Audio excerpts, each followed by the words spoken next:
मैं हर किसी के सिर के ऊपर उसका चीटिंग रेट देख सकता हूँ। जब किसी का चीटिंग रेट 100% तक पहुंच जाता है तो वो नंबर बदलकर ये दिखाने लगता है कि उस इंसान ने कितनी बार अपने पार्टनर को धोखा दिया है। इसलिए मैं हमेशा बहुत सोच समझकर और सावधानी से लड़की चुनता था और आखिरकार मुझे एक खूबसूरत और संस्कारी वाइफ मिल गई जिसका चीटिंग रेट लगभग 0 था। लेकिन एक दिन मैंने देखा कि उसका चीटिंग रेट पागलों की तरह बढ़ रहा है। अब जब मेरी वाइफ मुझे धोखा देने ही वाली है तो तुम्हारे हिसाब से मुझे क्या करना चाहिए? आर्सेनिक खरीदूं या मचेटी? शायद मैं मिडिल स्कूल में था जब मैंने पहली बार हर किसी के सिर के ऊपर साफ साफ नंबर्स की एक लाइन देखनी शुरू की थी। लेकिन मुझे उन नंबर्स का मतलब उस दिन पता चला जब मेरे पेरेंट्स का झगड़ा हुआ और उनका डिवोर्स हो गया।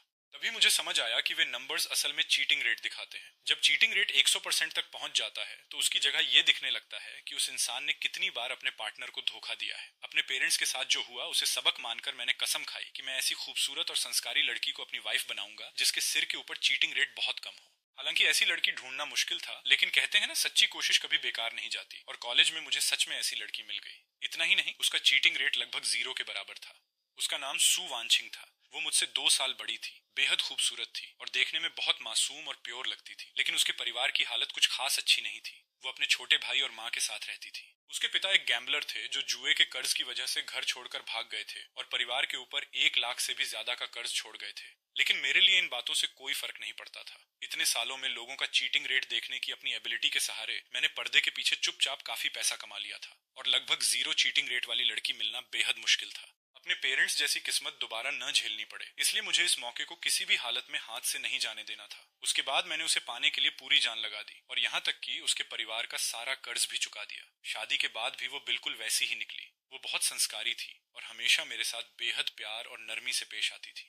अपने पेरेंट्स के डिवोर्स के बाद पहली बार मुझे दोबारा एक घर की गर्माहट महसूस हुई। लेकिन ठीक एक हफ्ते पहले मेरी उसी प्यारी और संस्कारी वाइफ का चीटिंग रेट एक ही रात में 0.07 से बढ़कर 46% हो गया। शुरुआत में मैंने इसे ज्यादा गंभीरता से नहीं लिया, क्योंकि आखिर आजकल के समय में शॉर्ट वीडियोस स्क्रॉल करते हुए किसी अट्रैक्टिव आदमी या औरत को देखने से भी यह नंबर प्रभावित हो सकता था। लेकिन धीरे धीरे मुझे महसूस होने लगा कि कुछ गड़बड़ है, क्योंकि मेरी वाइफ के सिर के ऊपर वाला नंबर हर दिन लगातार बढ़ता जा रहा था। सिर्फ 5 दिनों में वो 46% से बढ़कर 83% पहुंच गया। इसका मतलब था कि अब सिर्फ 17% और बढ़ते ही वो मुझे धोखा दे देगी। अब मैं बिल्कुल भी चैन से नहीं बैठ सकता था। तभी मुझे याद आया कि पिछले कुछ दिनों से सू वानछिंग आधी रात को छिपकर किसी से कॉल और मैसेज करती रहती थी। वो कहती थी कि अपनी गर्लफ्रेंड से बात कर रही है और ऊपर से शांत रहने का दिखावा करती थी, लेकिन अपनी घबराहट छिपा नहीं पाती थी। कि शुरुआत से ही मेरे दिमाग में उसके लगभग 0 चीटिंग रेट वाली इमेज बैठी हुई थी। इसलिए उस समय मैंने मासूमियत से यही सोचा कि शायद वो अपनी गर्लफ्रेंड से कुछ शर्मिंदगी वाली बातें कर रही होगी। लेकिन अब लग रहा था कि शायद वो किसी दूसरे प्रिटी बॉय से बातें कर रही थी। इतने सालों की मेहनत के बाद सिर्फ 25 साल की उम्र में मैं एक फाइनेंस कंपनी का फाइनेंशियल डायरेक्टर बन चुका था और कहा जा सकता था कि मेरा फ्यूचर बहुत ब्राइट था। मैंने न सिर्फ कार और घर खरीदा था, बल्कि उसके होम टाउन वाले घर का पूरा रेनोवेशन भी अपने पैसों से करवाया था। मैंने उसके साथ जितना अच्छा हो सकता था उतना अच्छा व्यवहार किया था। मुझे सच में समझ नहीं आ रहा था कि आखिर ऐसा कौन सा प्रिटी बॉय था जिसने उसे इस कदर अपने जाल में फंसा लिया कि वो हमारी शादी को धोखा देने के बारे में सोचने लगी। काफी सोच विचार करने के बाद मैंने फैसला किया कि अभी कुछ समय और ऑब्जर्व करूंगा। आखिर वो मेरी वाइफ थी और हमारे बीच अभी भी गहरा प्यार था। जब तक उसका चीटिंग रेट 100% पार नहीं करता, मैं उसे एक और मौका दे सकता था। शुक्रवार को काम से घर लौटने के बाद मैंने देखा कि सू वानछिंग का चेहरा कभी लाल पड़ रहा था तो कभी वो परेशान दिखाई दे रही थी। वो पूरे समय बेचैन थी और उसके अंदर उसकी हमेशा वाली शालीनता और नरमी बिल्कुल नहीं दिख रही थी। यहाँ तक कि मेरे घर आने के बाद भी उसका हाव भाव किसी चोर जैसा था, मानो उसके मन में बहुत सारी परेशानियां चल रही हों। मैंने ऊपर देखा तो उसके सिर के ऊपर चीटिंग रेट 83% से बढ़कर 96% हो चुका था और लाल रंग में चमक रहा था। वो चुभता हुआ लाल रंग बेहद साफ दिखाई दे रहा था। बाहर से मैं शांत बना रहा, लेकिन अंदर से मेरा दिल पूरी तरह ठंडा पड़ चुका था। मैं जानता था कि अब उसे चीट करने के लिए बस एक मौके की जरूरत थी। हालात सूखी लकड़ी और भड़कती आग जैसे थे। बस एक चिंगारी और सब कुछ जल उठता। खाना तैयार होने के बाद सू वानछिंग एक छोटी कटोरी हाथ में लिए थोड़ा थोड़ा खा रही थी, लेकिन साफ था कि उसका ध्यान खाने पर बिल्कुल नहीं था। मैंने कहा, हनी, मैं अभी अभी घर आया हूँ और तुम ना ठीक से बैठ पा रही हो ना खड़ी हो पा रही हो। बिल्कुल बिल्ली को देखकर चूहे जैसी हालत हो गई है तुम्हारी। कहीं ऐसा तो नहीं कि तुमने मेरी पीठ पीछे कोई ऐसा काम किया है जिसकी वजह से तुम्हें शर्म आ रही है? मेरी बात सुनते ही मैंने साफ महसूस किया कि सू वानछिंग का शरीर जोर से कांप गया और उसके हाथ से कटोरी लगभग गिर ही गई। साफ था कि वो बुरी तरह चौंक गई थी, क्योंकि इस समय उसका दिमाग उस प्रिटी बॉय से भरा हुआ था। ये साफ तौर पर उसके अंदर का गिल्ट था, लेकिन फिर भी उसने हकलाते हुए खुद को शांत दिखाने की कोशिश की और कहा, हे भगवान हनी, आजकल तुम कुछ ज्यादा ही बोलने लगे हो। मेरे साथ ऐसा मजाक भी करने लगे? इतना कहते हुए उसने शिकायत भरी नजरों से मुझे देखा, लेकिन उसके हाथ में कांपती हुई कटोरी बता रही थी कि अंदर से वो बिल्कुल भी शांत नहीं थी। मैंने हंसते हुए कहा, मजाक? फिर तुम इतना घबरा क्यों रही हो? इसके बाद मैंने उसे एक छोटी सी कहानी सुनाई। ओ हाँ हनी, आज मैंने अपने एक फ्रेंड से सुना कि उसके अंडर काम करने वाली एक फीमेल एम्प्लॉय जो पहले बहुत सीधी सादी नरम और संस्कारी थी, उसने अचानक अपने हस्बैंड को चीट कर दिया। उसके बाद उनके रिश्ते में बहुत भयानक झगड़ा हुआ और उस एक गलती की वजह से उसकी पूरी जिंदगी बर्बाद हो गई। सिर्फ चीटिंग की वजह से उस औरत को इतनी बड़ी कीमत चुकानी पड़ी, सच में बिल्कुल भी इसके लायक नहीं था। पता नहीं अपनी बाकी जिंदगी उन नतीजों के साथ बिताते हुए उसे अपने उस एक पल के गलत फैसले पर कितना पछतावा होगा। ये कहानी सुनते ही सुवांशिंग का चेहरा एकदम सफेद पड़ गया और उसके हाथ से कटोरी सीधे जमीन पर गिर गई। उसी समय उसके सिर के ऊपर का चीटिंग रेट तेजी से बदलने लगा। वह 96% से सीधे 63%, फिर 22% और आखिर में 1% तक गिर गया। मैंने पूछा, हनी क्या हुआ, इस कहानी से डर गई? उसने तुरंत कहा, हाँ हाँ, ये कहानी सच में बहुत डरावनी है, लेकिन तुमने अचानक मुझे इतनी डरावनी कहानी क्यों सुनाई? इतना कहते हुए उसने सिर उठाकर मेरी तरफ देखा और गिल्ट से मेरी एक्सप्रेशन पढ़ने की कोशिश करने लगी। मैं मुस्कुराया और बोला, ओह, हम आमतौर पर रोमांस वाली बातें ही करते हैं, तो आज सोचा कुछ अलग करके थोड़ा एक्साइटमेंट लाया जाए। कहीं तुम कुछ ज्यादा तो नहीं सोच रही? उसने कहा, नहीं, बस मैं इसके लिए तैयार नहीं थी। इतना कहकर सुवांशिंग ने जल्दी से अपना खाना खत्म किया और वापस कमरे में चली गई, जबकि मैंने आराम से हरी सब्जी का एक टुकड़ा उठाया और मन ही मन ठंडी हंसी हंसा। ये कहानी सुनाना जाहिर तौर पर उसे चेतावनी देने का मेरा तरीका था और साथ ही मेरी आखिरी वार्निंग भी। आखिर मेरे दिल में अभी भी उसके लिए गहरी फीलिंग्स थी और अगर इस रिश्ते को बचाया जा सकता था तो मुझे कोशिश जरूर करनी चाहिए थी। लेकिन अगर वो फिर भी अपनी मनमानी करने पर अड़ी रही तो फिर मुझे दोष नहीं दिया जा सकता था। कम से कम मैंने अपनी तरफ से जो कर सकता था वो सब कर दिया था। अगले कुछ दिनों तक सुवांशिंग सच में काफी सुधरी हुई रही और पहले की तरह ही मेरे साथ नरमी और समझदारी से पेश आती रही। शायद मेरी उस डरावनी कहानी ने सच में उसे डरा दिया था। फिर एक दोपहर सुवांशिंग ने मुझे कॉल किया, हनी, आज रात तुम अपने लिए टेक आउट ऑर्डर कर लेना, मुझे अपनी माँ के घर जाना है। मैंने पूछा, मॉम क्या हुआ, क्या तुम चाहती हो कि मैं भी तुम्हारे साथ चलूं? उसने तुरंत कहा, नहीं नहीं मॉम को कुछ नहीं हुआ है, मैं बस उनसे मिलने जा रही हूँ। वैसे भी तुम्हें काम करना है, इसलिए मेरे साथ आने की जरूरत नहीं है। उसकी बात सुनकर मैंने थोड़ा सोचा। कंपनी में सच में कुछ काम थे जिन्हें मुझे संभालना था और मैं वहां से निकल भी नहीं सकता था, इसलिए मैंने सोचा कि काम खत्म होने के बाद उसे लेने चला जाऊंगा। काम खत्म होते ही मैं कार लेकर सीधे उसकी माँ के घर की तरफ निकल गया। 2 घंटे बाद मैं अपनी मदर इन लॉ के घर पहुंच गया। तुम यहाँ क्यों आए हो? अपनी मदर इन लॉ के इस रवैये की मुझे पहले से आदत थी। हालांकि मुझे बहुत बुरा लगा, फिर भी मैंने खुद को रोक लिया। वांशिंग इतनी जल्दी में यहाँ आई थी तो मुझे लगा शायद कुछ हुआ है, इसलिए मैं देखने चला आया कि कहीं मेरी मदद की जरूरत तो नहीं है। वैसे वांशिंग वापस आई थी ना, वो कहाँ है? वांशिंग तो बहुत पहले ही घर चली गई। बस मेरा एंकल थोड़ा मुड़ गया था, कोई बड़ी बात नहीं है, वो यहाँ क्यों रुकेगी? लेकिन तुम अपनी मदर इन लॉ के घर आए हो और मेरे लिए कोई गिफ्ट तक नहीं लाए, ये कैसी बात हुई? क्या एक सन इन लॉ ऐसे पेश आता है? और हाँ, मेरे पैर में मोच आई है, इसलिए अभी मुझे 20,000 ट्रांसफर करो, मुझे कुछ सप्लीमेंट्स खरीदने हैं। इतना कहते हुए मेरी मदर इन लॉ ने सीधे अपना फोन निकाला, पेमेंट कोड खोलकर मेरे सामने कर दिया और तुरंत पैसे ट्रांसफर करने को कहने लगी, जिससे मुझे बहुत गुस्सा आया। हर बार जब भी मैं उसके घर आता था वो कोई ना कोई बहाना बनाकर मुझसे पैसे मांगती थी, कभी 1,000 तो कभी 10,000 से भी ज्यादा, और हर बार इतनी बेशर्मी से मांगती थी जैसे ये उसका हक हो। माना कि बड़ों का सम्मान करना और उनका ख्याल रखना सही है और मेरे पास पैसों की भी कोई कमी नहीं थी, लेकिन उसका ये तरीका तो लूटने जैसा था। भला कौन इसे खुशी खुशी बर्दाश्त करेगा? लगता है इतने सालों से मैंने तुम्हारे साथ अच्छे से व्यवहार किया, इसलिए अब तुम बहुत ज्यादा सिर पर चढ़ गई हो, है ना? तुम्हें लगता है कि मैंने तुम्हारी बेटी से शादी कर ली है, इसलिए अब तुम मुझे जैसे चाहो वैसे कंट्रोल कर सकती हो। जितना मैं इसके बारे में सोचता उतना ही मेरा गुस्सा बढ़ता जा रहा था, लेकिन मेरे पास कोई दूसरा रास्ता नहीं था। आखिर में मैंने पैसे ट्रांसफर कर ही दिए, क्योंकि अगर मैं पैसे नहीं देता तो वो मुझे आसानी से जाने भी देती या नहीं, ये अलग बात थी। ऊपर से बेकार में मेरा मूड खराब होता और समय भी बर्बाद होता। पैसे मिलते ही मेरी मदर इन लॉ ने मेरी तरफ मुस्कुराकर देखा तक नहीं। वो सीधे घर के अंदर गई और दरवाजा बंद कर लिया। उसकी चाल इतनी तेज थी जैसे उड़ रही हो, पैर में मोच आने का जरा सा भी निशान नहीं था। ये देखकर मेरा चेहरा धीरे धीरे ठंडा पड़ गया। साफ था कि उसके पैर में कोई मोच नहीं आई थी, है ना? आखिर ये दोनों मिलकर क्या कर रही थी? इन्हीं सवालों के साथ मैं कार लेकर वापस घर की तरफ निकल गया। जब मैं घर पहुंचा तब रात के करीब 11 बज चुके थे। बेडरूम में घुसते ही मैंने देखा कि सुवांशिंग बेड पर गहरी नींद में सो रही थी। उसके चेहरे पर एक मीठी और खुश मुस्कान थी, लेकिन उसकी भौहों के बीच थकान साफ दिखाई दे रही थी। मैंने उसके सिर के ऊपर देखा और अचानक मेरी आंखें सिकुड़ गईं। उसके सिर के ऊपर वाला नंबर अब परसेंटेज नहीं था, बल्कि एक साफ नंबर बन चुका था, 4। अब ये अकेला नंबर चीटिंग रेट नहीं दिखा रहा था, बल्कि ये बता रहा था कि उसने कितनी बार चीट किया है। एक ही रात में 4 बार। कमाल है। सुवांशिंग, जब तुमने मेरे साथ धोखा कर ही दिया है तो अब मुझे बेरहम होने के लिए दोष मत देना। उसके बाद मैं ऐसे ही ऑफिस आता जाता रहा जैसे कुछ हुआ ही ना हो। घर लौटने के बाद भी हमेशा की तरह सुवांशिंग के साथ प्यार से पेश आता रहा और सुवांशिंग भी ऐसे व्यवहार करती रही जैसे कुछ हुआ ही नहीं था। मेरे सामने वो बेहद शांत रहने का दिखावा करती थी और उसके चेहरे पर जरा सा भी गिल्ट दिखाई नहीं देता था।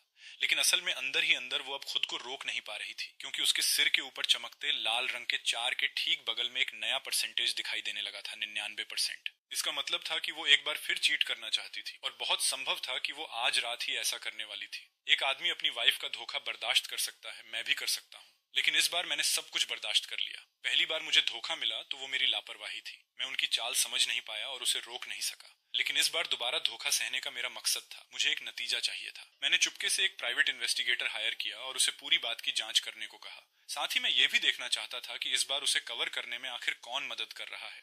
और जैसा मैंने सोचा था, इस बार उसका छोटा भाई सू हावरान था, जिसने मेरे ऑफिस में रहते हुए मुझे कॉल किया। वाह, तो पूरा परिवार ही मिलकर ये खेल खेल रहा है। ये एहसान फरामोश लोग मेरा दिया खाते हैं, मेरे पैसों से कपड़े पहनते हैं, मेरे पैसे इस्तेमाल करते हैं और आखिर में मेरे साथ ही ऐसा करते हैं। सच में दिल टूट गया। ये ऐसे भेड़िए थे जिन्हें चाहे जितना खिलाओ कभी पालतू नहीं बनाया जा सकता। मैंने भी अपने ब्रदर इन लॉ के सामने ऐसा दिखाया जैसे मुझे कुछ पता ही नहीं है और रात के 2 बजे तक बाहर रहने के बाद घर लौटा। मेरी वाइफ तब तक गहरी नींद में सो चुकी थी, लेकिन उसके सिर के ऊपर वाला नंबर 4 से बदलकर 9 हो चुका था। वाह, तो इस बार 5 बार और? तभी मेरा फोन बजा। प्राइवेट इन्वेस्टिगेटर ने मुझे 2 फाइल्स भेजी थी जिनके नाम थे फर्स्ट चीटिंग और सेकंड चीटिंग। दोनों फाइल्स में ढेर सारी फोटोज और कई वीडियोस थी। फोटोज में उस आदमी का चेहरा देखते ही मैं एक पल के लिए रुक गया, फिर ठंडी हंसी हंसा। मैंने सोचा भी नहीं था कि वो तुम निकलोगे। कोई हैरानी नहीं कि तुम मेरी वाइफ को इस हद तक बहका पाए। जब ऐसा है तो अब मेरे बदले का सामना करने के लिए तैयार रहो। उस आदमी का नाम हे जुनजे था। वो मेरे फाइनेंस डिपार्टमेंट में एक मिडिल लेवल मैनेजर था। वो काफी हैंडसम था और कंपनी में उसे पसंद करने वाली लड़कियों की भी कमी नहीं थी। असल में वो फाइनेंशियल डायरेक्टर की पोजीशन के लिए सबसे मजबूत कैंडिडेट्स में से एक था। अगर वो मेहनत से काम करता और कोई गलती नहीं करता तो कुछ सालों बाद वो पोजीशन उसकी हो सकती थी। लेकिन उसने कभी नहीं सोचा था कि मैं अपनी चीटिंग रेट देखने वाली एबिलिटी का इस्तेमाल करके पर्दे के पीछे चाल चलूंगा और पुराने फाइनेंशियल डायरेक्टर को सीधे रास्ते से हटा दूंगा। मुझे उम्मीद नहीं थी कि इसी बात की वजह से वो मुझसे इतनी दुश्मनी पाल लेगा कि सीधे मेरी वाइफ के पीछे पड़ जाएगा और मुझे इतना बड़ा धोखा देगा। मैंने पहली फाइल खोली और जैसा मैंने अंदाजा लगाया था, बात बिल्कुल वैसी ही निकली। उस दिन सू वानछिंग अपनी माँ के घर गई ही नहीं थी, बल्कि हे जुनजे के साथ शहर के एक बेहद महंगे कपल्स होटल में गई थी और दोनों ने वहाँ खूब मजे किए थे। माँ के घर जाने की बात सिर्फ एक बहाना था ताकि उसकी असली हरकत छिपी रहे। दूसरी फाइल आज की थी और जगह फिर वही होटल था। सू वानछिंग को तस्वीर जैसी खूबसूरत मुस्कान के साथ पूरी तरह उसका साथ देते देखकर मेरा गुस्सा भड़क उठा। खासकर हे जुनजे के चेहरे पर बदला पूरा करने जैसी बेहद घमंडी मुस्कान थी। वीडियो रिकॉर्डिंग्स देखने के बाद आखिरकार मुझे उसके असली मकसद का पता चल गया। मैं ठंडी हंसी हंसा। मैंने सोचा भी नहीं था कि उसकी नजर मेरे पास मौजूद उस यू शील्ड पर थी जिसमें कंपनी का फाइनेंशियल डेटा स्टोर था। मैंने फैसला किया कि मैं भी उनके खेल में साथ दूंगा और चुपके से कमरे में एक कैमरा लगा दिया। अगले कुछ दिनों तक कोई खास बात नहीं हुई, बस सू वानछिंग के सिर के ऊपर वाला नंबर धीरे धीरे 7 से बढ़कर 13 हो गया। फिर एक वीकेंड पर सू वानछिंग ने मेरे गहरी नींद में होने का फायदा उठाया और चोरों की तरह चुपके से मेरा ब्रीफ केस खंगालने लगी। यू शील्ड मिलते ही उसके चेहरे पर छिपी हुई खुशी दिखाई दी। उसने उसे निकाल लिया और उसकी जगह एक नकली यू शील्ड मेरे ब्रीफ केस में रख दिया। अगर कैमरे की रिकॉर्डिंग नहीं होती तो शायद मैं सच में उसके नकली यू शील्ड को अपना ही समझ लेता। यू शील्ड चुराने के एक दिन बाद सू वानछिंग ने उसे वापस रख दिया। उसे लगा कि उसने सब कुछ इतनी सफाई से किया है कि किसी को भनक तक नहीं लगी, लेकिन उसे क्या पता था कि मेरे कैमरे ने उसकी हर हरकत साफ साफ रिकॉर्ड कर ली थी। मैंने सिस्टम खोला तो देखा कि 2 करोड़ गायब हो चुके थे और पूरा पैसा एक ओवरसीज अकाउंट में ट्रांसफर किया गया था। लगता है वे ऐसा दिखाना चाहते थे जैसे कंपनी के पैसे मैंने गबन किए हों। ठीक है, जब तुम्हें खेलना ही है तो अब मैं भी तुम्हारे साथ खेलूंगा। अगले ही दिन मेरी मदर इन लॉ अपने पूरे परिवार के साथ अचानक मेरे दरवाजे पर आ पहुंची। मेरी मदर इन लॉ के चेहरे पर जरा सी भी मुस्कान नहीं थी और मेरा ब्रदर इन लॉ पूरे समय अपने फोन में लगा हुआ था। मुझे देखने के बाद उसने मुझसे एक बार हेलो तक नहीं कहा और सीधे मेरे घर के अंदर जाकर सोफे पर लेट गया, जैसे ये उसी का घर हो। मेरी मदर इन लॉ भी बिल्कुल बेझिझक थी। उसने अपने जूते तक नहीं उतारे और सीधे सोफे पर पैर मोड़कर बैठ गई। गुजिनयान हावरान काफी समय से अपनी गर्लफ्रेंड को डेट कर रहा है। अब दोनों की शादी करने का समय आ गया है। वो लड़की शहर की रहने वाली है, इसलिए हम उसे मेरे साथ गांव में तो नहीं रख सकते। इसलिए तुम शहर में हावरान के लिए एक विला खरीद दो, तुम्हारे विला जैसा ही। और वो जो पना मेरा कार आती है ना, हावरान आजकल उसी की बात करता रहता है। वो भी उसे खरीद कर दे देना ताकि शादी के समय उसकी इज्जत बनी रहे। और 50,000 का बेट्रोथल गिफ्ट भी कम नहीं होना चाहिए। वैसे तो हावरान के पास जॉब है, लेकिन तुमने उसके लिए जो जॉब ढूंढी थी वो भी कोई खास नहीं है। महीने के सिर्फ 20,000 मिलते हैं। उसे अपनी गर्लफ्रेंड के साथ डेट पर भी जाना पड़ता है, इसलिए ज्यादा पैसे बचा नहीं पाता। तो ये सब तुम्हें ही करना होगा। इनमें से एक भी चीज कम नहीं होनी चाहिए। उसका लहजा ऐसा था जैसे वो मुझे ऑर्डर दे रही हो और मेरे पास मना करने का कोई हक ही ना हो। उसका लालच से भरा चेहरा देखकर मैं ठंडी हंसी हंसा। जब से मेरी शादी सुवानछिंग से हुई थी, उसके लिए अपने प्यार की वजह से मैं हर त्योहार पर उसके परिवार को बहुत सारे महंगे गिफ्ट्स देता आया था। अब मैंने उनके लिए घर भी बनवाया था, 10,000 से ज्यादा मंथली इनकम वाली जॉब भी ढूंढी थी और सू हावरान के लिए एक कार तक खरीदी थी। मैंने सोचा भी नहीं था कि इतना सब करने के बाद भी उनका पेट नहीं भरेगा, बल्कि उनका लालच और बढ़ जाएगा। पहले सू वानछिंग की खातिर मुझे इन चीजों से ज्यादा फर्क नहीं पड़ता था, क्योंकि अपनी एबिलिटी के दम पर मैं ये सब आसानी से अफोर्ड कर सकता था। लेकिन अब बात अलग थी। उसने मुझे चीट किया था और फिर भी ये लोग मुझसे और पैसे निचोड़ना चाहते थे। सपने देखते रहो। मैंने कहा मॉम, ये डिमांड कुछ ज्यादा बड़ी नहीं हो गई? सिर्फ शादी करने के लिए इतना सब खर्च करना जरूरी तो नहीं है? मेरी मदर इन लॉ का चेहरा तुरंत बदल गया। क्या अब मेरी बात की कोई वैल्यू नहीं रही है ना? अब तुम सक्सेसफुल हो गए हो तो अपने ब्रदर इन लॉ के लिए इतने से पैसे भी खर्च नहीं करना चाहते? मेरा ब्रदर इन लॉ भी तुरंत नाराज हो गया और उसके चेहरे पर साफ नाखुशी दिखाई देने लगी। ब्रदर इन लॉ, अब आप फाइनेंशियल डायरेक्टर हैं और साल के कई मिलियन कमाते हैं, इतने कंजूस मत बनिए। सु वांशिंग भी बोली, हाँ हनी, अभी तुम्हारी एबिलिटी के हिसाब से तुम ये सारे पैसे बहुत जल्दी दोबारा कमा लोगे। मेरा सिर्फ यही एक सगा छोटा भाई है। मेरी मदर इन लॉ फिर बोली, ये कैसी बात हुई? क्या एक सन इन लॉ ऐसे पेश आता है? उनके लालच से भरे चेहरे देखकर मैंने सिर्फ दो शब्द कहे, पैसे नहीं है। ये सुनते ही मेरी मदर इन लॉ ने सीधे चाय का कप उठाकर जमीन पर फेंक दिया। वांशिंग, यही है तुम्हारा चुना हुआ अच्छा हस्बैंड? अब तो ये मेरी बात तक नहीं सुनता। हद हो गई। अगर मुझे पहले पता होता कि तुम इतने एहसान फरामोश निकलोगे तो मैं कभी वांशिंग की शादी तुम जैसे कमीने से नहीं करती। मेरा ब्रदर इन लॉ भी मुझे घृणा भरी नजरों से देखते हुए बोला, गूजनियान, आप मेरे ब्रदर इन लॉ कहलाने के लायक ही नहीं है। एक विला और एक पना मेरा ही तो मांगी है, उसमें आपका कितना पैसा लग जाएगा? मुझे तो लगता है अब आप मेरी बहन से प्यार ही नहीं करते। सु वांशिंग ने भी बेचारे जैसी एक्सप्रेशन के साथ मेरी तरफ देखा। उसकी आंखें लाल थीं और ऐसा लग रहा था जैसे किसी भी पल आंसू गिर पड़ेंगे। उनकी नजरों में इतने सालों से मैंने सु वांशिंग के लिए अपना सब कुछ दिया था और हमेशा उसके साथ अच्छा व्यवहार किया था। उसकी लगभग हर डिमांड पूरी की थी, इसलिए उन्हें पूरा यकीन था कि मैं उसके प्यार में पूरी तरह पागल हूँ। जब तक वे सु वांशिंग को मेरे सामने हथियार की तरह इस्तेमाल करेंगे, मैं उनकी हर शर्त बिना सवाल किए मान लूंगा। लेकिन वे गलत थे। मेरा उसूल बहुत सीधा था, जो मेरे साथ अच्छा करेगा मैं उसके साथ अच्छा करूंगा, लेकिन जो मेरे साथ गलत करेगा उसके साथ मैं भी नरमी नहीं दिखाऊंगा। जब तुम लोग इतने लालची हो तो अब अपने लालच की कीमत भी खुद ही चुकाओगे। मैंने कहा ठीक है, मैं तुम्हारी शर्तें मानता हूँ। मेरा ब्रदर इन लॉ तुरंत खुश होकर बोला, सच में ब्रदर इन लॉ?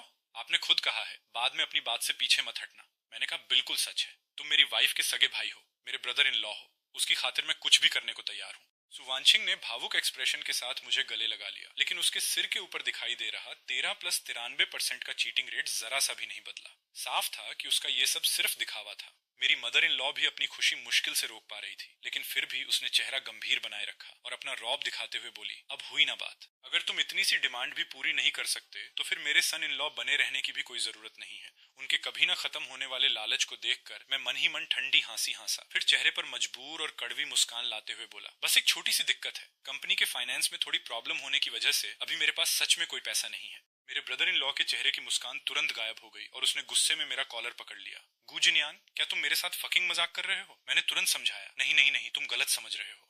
बात ऐसी है कि कंपनी के अकाउंट्स में सच में एक छोटा सा गैप आ गया है।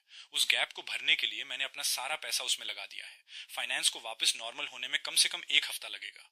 उसके बाद न सिर्फ मैं अपना पूरा पैसा निकाल पाऊंगा, बल्कि मुझे एक अच्छा खासा बोनस भी मिलेगा। तब विला और कार खरीदना कोई प्रॉब्लम नहीं होगी। इसलिए मेरा मतलब ये है कि बेट्रोथल गिफ्ट को छोड़कर तुम जिस कार और विला को खरीदना चाहते हो, फिलहाल उनका डाउन पेमेंट खुद कर दो। जैसे ही मेरे पैसे आ जाएंगे मैं तुरंत बाकी पूरा पेमेंट कर दूंगा। क्या कहते हो? मेरे ब्रदर इन लॉ ने कुछ देर सोच विचार किया और उसे मेरी बात काफी सही लगी, लेकिन फिर उसने कहा, डाउन पेमेंट भी काफी ज्यादा होगा, हमारे पास अभी इतने पैसे नहीं हैं। मैं मन ही मन ठंडी हंसी हंसा और आखिरकार अपना असली मकसद सामने रखा।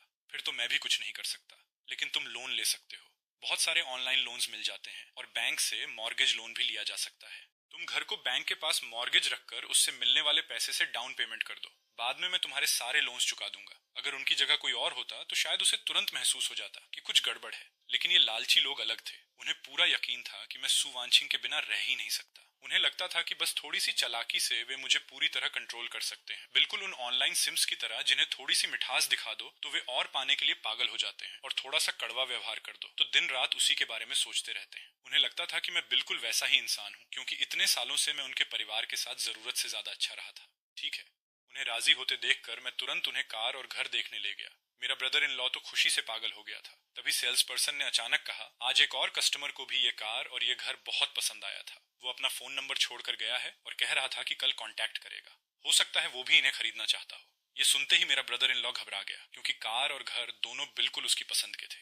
इसलिए उसने बिना देर किए लोन लेने का फैसला कर लिया। उसे जरा भी अंदाजा नहीं था कि उस सेल्स पर्सन को मैं बहुत पहले ही पैसे देकर अपने साथ मिला चुका था। इसके बाद मेरा ब्रदर इन लॉ और मदर इन लॉ पागलों की तरह ऑनलाइन पैसे उधार लेने लगे। यहाँ तक कि उन्होंने महीने के 10% इंटरेस्ट वाले हाई इंटरेस्ट लोन्स तक नहीं छोड़े। उनकी नजर में जब पैसे सिर्फ 1 हफ्ते बाद ही वापस करने थे तो लोन शार्क से पैसे लेना और नॉर्मल लोन लेना एक ही बात थी। लोन शार्क से पैसे उधार लेने के बाद वे घर और कार को भी मॉर्गेज रखना चाहते थे, इसलिए सीधे बैंक पहुंच गए। अलग अलग जगहों से किसी तरह पैसे इकट्ठा करके आखिरकार उन्होंने डाउन पेमेंट की रकम जुटा ली। दोनों खुशी से फूले नहीं समा रहे थे, लेकिन उन्हें जरा भी अंदाजा नहीं था कि यही उनके बुरे सपने की शुरुआत थी। अगले दिन ऑफिस में हे जुनजे अकड़ते हुए मेरे पास आया। गू जिनयान, आज तक कोई भी मुझसे मेरी चीज नहीं छीन पाया है। तुम पहले इंसान हो, लेकिन बहुत जल्द तुम्हारी फाइनेंशियल डायरेक्टर वाली पोजीशन मेरी होगी। मैंने कहा, ओह सच में? फिर शायद तुम्हें निराश होना पड़ेगा। चाहे तुम कितनी भी चालें चल लो, यह पोजीशन तुम्हें कभी नहीं मिलेगी। हे जुनजे का हैंडसम चेहरा धीरे धीरे गुस्से से बिगड़ने लगा। गू जिनयान, लगता है तुम्हें अभी भी मेरी बात पर यकीन नहीं है। कोई बात नहीं, देखते हैं आखिर क्या होता है। और हाँ, इस बार मुझे तुम्हारी वाइफ का सच में शुक्रिया अदा करना चाहिए, क्योंकि उसी की वजह से मुझे यह मौका मिला। इसके बाद वो जानबूझकर मुझे भड़काने के लिए अपनी और सू वांचिंग की बेवफाई की बातें करने लगा और आखिर में हंसते हुए बोला, फाइनेंशियल डायरेक्टर की वाइफ सच में अलग ही है। हा हा हा। हे जुनजे, मेरे चेहरे पर कोई रिएक्शन देखना चाहता था, लेकिन मैं शुरू से आखिर तक शांत रहा। मैंने उसकी आंखों में देखकर जवाब देना तक जरूरी नहीं समझा। इससे उसे ऐसा लगा जैसे उसने पूरी ताकत से मुक्का मारा हो, लेकिन सामने रुई हो, जिससे वो और ज्यादा चिढ़ गया। तभी बॉस ने सभी सीनियर स्टाफ को इमरजेंसी मीटिंग के लिए बुला लिया। हे जुनजे तुरंत हंसते हुए मुझे ताना मारने लगा, गू जिनयान, जेल जाने के लिए तैयार हो जाओ। मैं खुद शादीशुदा हूँ, लेकिन फिर भी तुम्हारी वाइफ का ख्याल रखने के लिए थोड़ा समय निकाल ही लूंगा। हा हा हा। मीटिंग रूम में घुसते ही बॉस ने मुझे देखते ही डॉक्यूमेंट्स का एक ढेर जोर से मेरे सामने पटक दिया। गू जिनयान, क्या तुम मुझे समझा सकते हो कि कंपनी के फाइनेंशियल बैकएंड से ठीक 2 करोड़ युआन आखिर गायब कैसे हो गए? वहां मौजूद हर इंसान हैरानी से मेरी तरफ देखने लगा। 2 करोड़, इतनी बड़ी रकम? ये तो सीधा गैर कानूनी मामला था, यानी जेल जाना तय था। मैंने कहा, बॉस क्या आप मुझे थोड़ा समय दे सकते हैं? कुछ लोग आने वाले हैं, मैं चाहता हूं कि वे मेरी तरफ से पूरी बात समझाएं। बॉस ने कहा, मैं भी देखना चाहता हूं कि आखिर कौन आने वाला है। अगर वे मुझे कोई संतोषजनक जवाब नहीं दे पाए तो जेल जाने के लिए तैयार रहना। 10 मिनट से ज्यादा समय बीतने के बाद 4-5 पुलिस ऑफिसर्स मीटिंग रूम में आए और उन्होंने सीधे हे जुनजे को पकड़ लिया। हे जुनजे, तुम पर कंपनी के पब्लिक फंड से गैर कानूनी तरीके से बहुत बड़ी रकम हड़पने और दूसरे व्यक्ति को फंसाने की साजिश रचने का शक है। अब हम तुम्हें औपचारिक रूप से गिरफ्तार कर रहे हैं। पूरा मीटिंग रूम सन्न रह गया। क्या पैसे गू जिनयान ने नहीं हड़पे थे? फिर अचानक हे जुनजे कैसे आरोपी बन गया? हे जुनजे घबराकर चिल्लाया, मैंने नहीं किया, मैंने नहीं किया, ये गू जिनयान था। गू जिनयान, आपने गलत आदमी को पकड़ लिया है। यू शील्ड हमेशा गू जिनयान के पास रहता था और उसका पासवर्ड भी सिर्फ उसी को पता था। मैं तो बस एक छोटा सा सुपरवाइजर हूँ। मैं कंपनी के पैसे कैसे हड़प सकता हूँ? और मुझे फंसाने की बात, मुझे तो ये फंसा रहा है, मैं इसे कैसे फंसा सकता हूँ? ऑफिसर्स, आपको ये मामला ठीक से समझना होगा। हे जुनजे इतना डर गया था कि उसकी हालत खराब हो गई। मैं ठंडी हंसी हंसा और सीधे एक रिकॉर्डिंग प्ले कर दी। रिकॉर्डिंग सुनते ही हे जुनजे का चेहरा एकदम सफेद पड़ गया। मैंने कहा, मेरे पास सिर्फ यही एक सबूत नहीं है, बाकी सारे सबूत मैं पुलिस ऑफिसर्स को भेज चुका हूँ। उनमें कुछ कंटेंट काफी प्राइवेट है, इसलिए मैं यहाँ सबके सामने ज्यादा कुछ नहीं दिखाऊंगा। हे जुनजे, तुम्हें लगा था कि तुमने अपने सारे निशान पूरी तरह मिटा दिए हैं, लेकिन तुम्हें जरा भी अंदाजा नहीं था कि शुरू से आखिर तक सब कुछ मेरे कंट्रोल में था। जानते हो मेरी नजरों में तुम क्या हो? सिर्फ एक जोकर जिसे मैं जरा भी सीरियसली नहीं लेता। सच बताऊं तो मैंने तुम्हें एक बार भी अपना कॉम्पिटिटर नहीं माना, क्योंकि तुम उसके लायक ही नहीं हो। और जहां तक तुम्हारे हड़पे हुए पब्लिक फंड्स की बात है, हे उसकी भरपाई तुम्हारी प्रॉपर्टी और बाकी एसेट्स से हो जाएगी।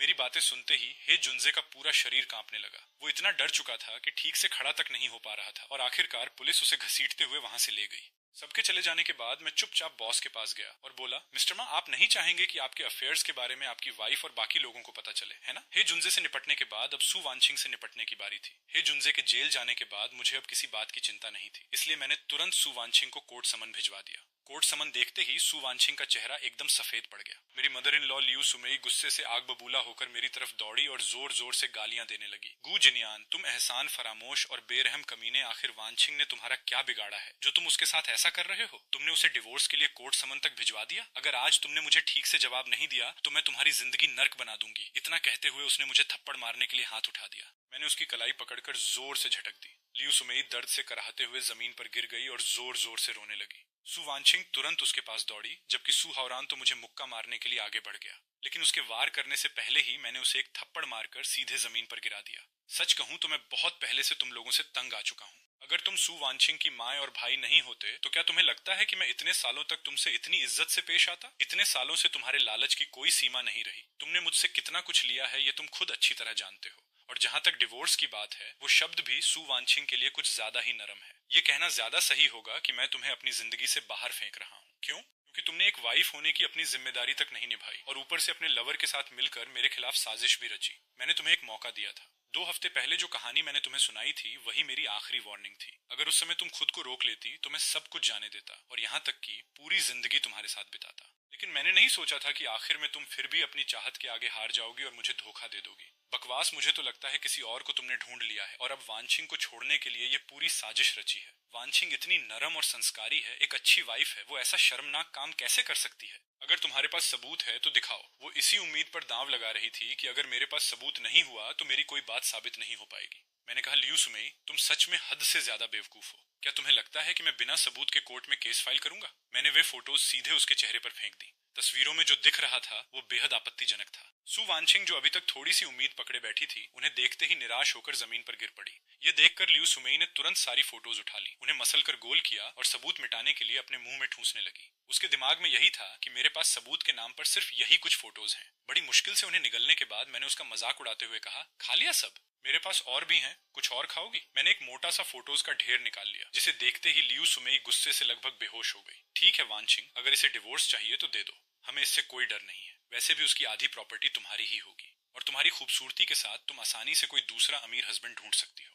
बिल्कुल सिस, दुखी मत हो। वैसे भी उसने अभी तक विला और पनामेरा का बाकी पेमेंट नहीं किया है, ना ही हमारे लोन्स चुकाए हैं। जब वो सब चुका देगा तब भी हम मल्टी मिलियनेयर होंगे। फिर हमें उसके इस एटीट्यूड की परवाह करने की क्या जरूरत है? ये सुनते ही सुवानचिंग जैसे अचानक होश में आ गई। सही तो है, उसकी प्रॉपर्टी मैरिटल प्रॉपर्टी है, उसका आधा हिस्सा तो मेरा होना ही चाहिए। और हमारे इतने सारे कर्ज भी उसने अभी तक नहीं चुकाए हैं, तो मुझे उसके एटीट्यूड की परवाह करने की क्या जरूरत है? इतना पैसा मिलने के बाद मैं ना सिर्फ कोई अमीर हस्बैंड ढूंढ सकती हूँ, बल्कि एक यंग प्रिटी बॉय को भी अपने साथ रख सकती हूँ। ये सोचते ही वो फिर से घमंडी और अकड़ से भर गई, जबकि उसके सिर के ऊपर का चीटिंग रेट लगातार चमक रहा था। उनकी बातें सुनकर मुझे लगभग हंसी आ गई। मैंने कहा, विला का बाकी पेमेंट तुम लोगों के लिए गए, लोन शार्क वाले कर्ज और बाकी जो कुछ भी तुम लोगों ने उधार लिया है वो मैं क्यों चुकाऊं? वे तुरंत बोले, उस समय तुमने खुद कहा था कि तुम सब चुका दोगे, अब अपनी बात से मुकरने वाले हो क्या? मैंने कहा, ओह, लेकिन ये साबित कौन करेगा? चाहे लोन्सों या डाउन पेमेंट, सारे पैसे तुम लोगों ने अपने नाम पर उधार लिए और अपने नाम से पेमेंट किया। उनका मुझसे कोई लेना देना नहीं है। अब मुझसे उन्हें चुकाने को कह रहे हो? मजाक कर रहे हो क्या? तब जाकर उन्हें एहसास हुआ कि मैंने उन्हें फंसा दिया था। गुजिनियान, तुम कमीने, मैंने सिर हिलाया। तुम लोगों जितना कमीना नहीं हूं। तुम जैसे लालची लोगों के साथ यही होना चाहिए। और जहां तक प्रॉपर्टी बांटने की बात है, मेरी 99% प्रॉपर्टी शादी से पहले की है। अगर तुम्हें लगता है कि तुम्हें उसका आधा हिस्सा मिलेगा तो सपने देखते रहो। तुम्हें सिर्फ बाकी 1% का आधा हिस्सा मिल सकता है। मैंने तुम्हारे लिए हिसाब भी लगा लिया है, करीब 1 लाख के आसपास। इतने पैसे तो शायद तुम्हारे लोन शार्क वाले कर्ज चुकाने के लिए भी काफी नहीं होंगे, है ना? हा हा हा। क्या? सुवानचिंग की आंखें अविश्वास से फैल गईं। मेरी मदर इन लॉ का ब्लड प्रेशर गुस्से से इतना बढ़ गया कि वो वहीं बेहोश हो गई। आखिरकार कोर्ट के फैसले वाले दिन सारे सबूत बिल्कुल पक्के थे और सु वानचिंग का मुझसे डिवोर्स हो गया। जहां तक प्रॉपर्टी का सवाल था, उसे मेरी उस 1% प्रॉपर्टी का सिर्फ आधा हिस्सा मिला, क्योंकि बाकी सब मेरी प्री मैरिटल प्रॉपर्टी थी। और उन्होंने जो लोन्स लिए थे और जो डाउन पेमेंट किए थे, उन्हें चुकाने की जिम्मेदारी मेरी होने का कोई सीधा सबूत नहीं था, इसलिए उनके सारे क्लेम रिजेक्ट कर दिए गए। ये सुनकर वे पूरी तरह टूट गए। कोर्ट से बाहर निकलते ही सु वानचिंग दौड़कर मेरे पास आई और मुझे कसकर पकड़ लिया। उसकी आंखों से लगातार आंसू बह रहे थे। हनी, मुझे माफ कर दो, मुझसे गलती हो गई, सच में मुझसे बहुत बड़ी गलती हो गई। मैं हे जुन्जे की मीठी मीठी बातों में आ गई थी। मैंने बस वही गलती की जो कोई भी औरत कर सकती है। प्लीज मुझे माफ कर दो हनी। मैं वादा करती हूँ कि पूरी जिंदगी सिर्फ तुमसे प्यार करूंगी, पूरी जिंदगी तुम्हारे प्रति लॉयल रहूंगी। तुम जो कहोगे मैं वही करूंगी। तुम्हारे अलावा मैं जिंदगी में कभी किसी दूसरे आदमी से कोई कांटेक्ट नहीं रखूंगी। मैंने उसे ठंडी नजरों से देखा। उसके सिर के ऊपर वाला नंबर पागलों की तरह तेजी से नीचे गिर रहा था, लेकिन अब उसका कोई मतलब नहीं था। जिसने एक बार धोखा दिया उस पर दोबारा भरोसा नहीं किया जा सकता। माफी? उसका तो सवाल ही नहीं था। मेरी मदर इन लॉ और बाकी लोग भी मेरे सामने घुटनों के बल बैठ गए और रोते हुए मुझसे माफी मांगने लगे। उनके चेहरों पर पछतावा साफ दिखाई दे रहा था, लेकिन आखिर में उन्हें सिर्फ इस बात का पछतावा था कि उन्होंने मेरे जैसा अमीर सन इन लॉ खो दिया, जिसके पैसे वे अपनी मर्जी से उड़ाते थे। अब से वे कभी खत्म न होने वाले कर्ज में फंसे रहने वाले थे। मैंने सु वानचिंग को बेरहमी से खुद से अलग किया। जमीन पर घुटनों के बल बैठकर मिन्नतें कर रही लियू सुमेई और सु हावरान को पूरी तरह नजरअंदाज किया और बिना पीछे मुड़े वहां से चला गया। उसी पल मैंने उन सबके साथ अपने सारे रिश्ते खत्म कर दिए। लियू सुमेई सु वानचिंग पर चिल्लाई, सुवानचिंग, अगर तुम उस दूसरे आदमी के बहकावे में नहीं आती तो आज हमारी हालत ऐसी कैसे होती? हावरान की जॉब चली गई, उसकी गर्लफ्रेंड उसे छोड़कर भाग गई और हमारे परिवार के पास जो कुछ था